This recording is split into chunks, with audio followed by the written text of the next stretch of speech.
Assalamu alaikum. Someone invites you to their house to stay over a few days or for a meal.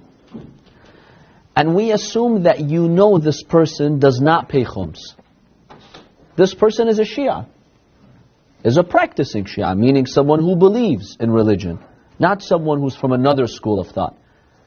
This person invites you to their house, they offer you a meal, but you know that this person does not pay their religious dues. Can you eat from that food? Can you stay in that house and pray your salah in this house? What's the concern?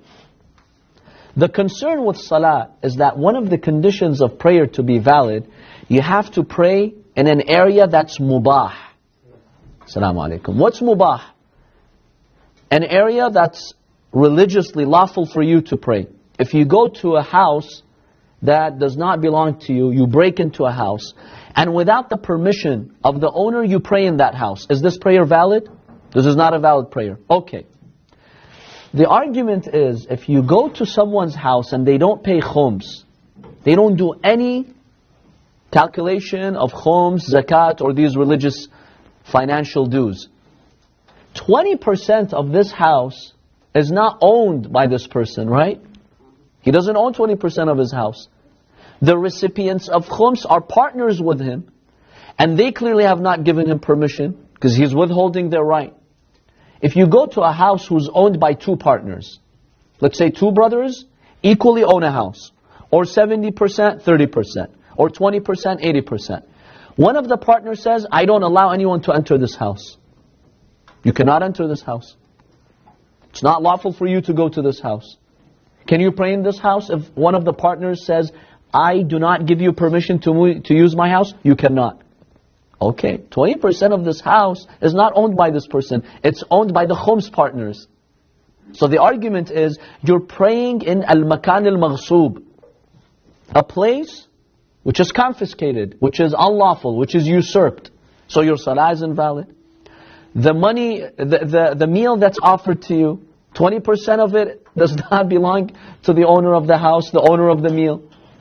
So in that case, you're eating money that belongs to someone else. You're eating food that belongs to someone else. What do we do about this? Scholars have commented here. A number of maraja and scholars, they say if you know for a fact that a person does not pay their khums. Remember, you don't have to investigate. You can assume that people fulfill their religious obligations. But if you know for a fact someone does not, one group of maraja, they say, get permission from your marja or from his representative to go to such places. Why? Because the marja represents the khums partners. He is the one who represents the recipients of khums. On their behalf, he can grant you permission. So this first group of scholars, they say you do need permission because 20% of that house does not belong to this person. So you need permission. Since the marja is the one who represents the recipients of khums, go and get special permission. Tell your marja, it happens that I might go to such homes, grant me permission to sleep in these homes, to pray in them, to eat from those meals. So some maraja, they're pretty strict about this. They're like, you really need permission. You can't just go into a house like that knowing that this person does not pay their dues.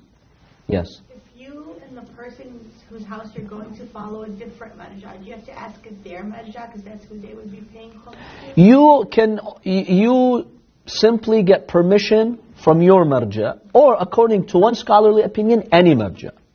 Because any scholar who's qualified is the representative of the recipients of khums. So whether it's your marja, another marja, any scholar, mujtahid, who's qualified, you can get permission. So it doesn't have to be their marja. You would go back primarily to your marja, or any other hakim al-shar'i, as they call him, any other religious jurist. They have that authority. So the first group of scholars says, get permission. That's number one. Number two, a second group of scholars, they're even more strict. They say if you know that this is the case, avoid going to such a house. And they're like, look, This is a great social way to put pressure on people to give back people's rights. This would happen in a lot of countries where you have dictators and tyrants who come and they take over the regime. They would confiscate property. You know that this person is sitting in a usurped house. You don't have the right to enter that house. In fact, scholars would say going into that house means you're sanctioning this act of injustice. This happened in Iraq during the Ba'athist regime. They would just come, kick someone out, take his house, exile him, and then somebody would sit in that house. Somebody would live in that house. You cannot visit this person in that house. Don't say he's my friend. He usurped that house, and he knows it. So this second group of scholars say, yeah, don't go to such places. Your salah is not acceptable. The meal that's given to you is problematic. And if people know this is the consequence, this motivates them to at least, pay their dues. That's the second group of scholars.